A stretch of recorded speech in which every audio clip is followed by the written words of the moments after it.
జై శ్రీమన్నారాయణ. అందరికీ ఉగాది శుభాకాంక్షలు అండి. ఉగాది అనేటటువంటిది రెండు తెలుగు రాష్ట్రాల వారికి కూడా ప్రధానమైనటువంటి పండగ. ఉగాదితోనే అన్ని శుభ కార్యక్రమాలు కూడా మొదలు పెడతాము. ఉగాది మనం దాని ముహూర్తము, దాని తాలూకా విధానము అన్నటువంటిది ఇప్పుడు తెలుసుకుంటే, చాంద్రమానేన శ్రీ పరాభవనామ సంవత్సరం చైత్రమాస శుద్ధ పాడ్యమి అంటే 19/3/2026 గురువారం తెలుగు సంవత్సరాది ఉగాది పండుగ జరుపుకోవాలి.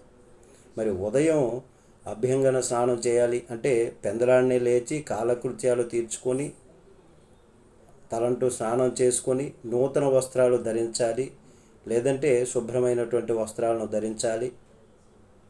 ఉదయం 7:30 నుంచి ఇష్టదేవతా దర్శనం చేసుకునేటటువంటి విధంగా ఉంది. మరి నూతన పంచాంగ పూజ, పండితుల ఆశీస్సులు, ఉగాది పచ్చడి, షడ్రుచులు, తీపి, పులుపు, వగరు, ఉప్పు, కారం, చేదు, ఈ షడ్రుచులతో కలిపి చేసినటువంటి పచ్చడి ప్రధానంగా స్వీకరించేటటువంటి విధంగా 10:10 లోపు ఈ విధంగా కార్యక్రమాలను జరుపుకోవాలి.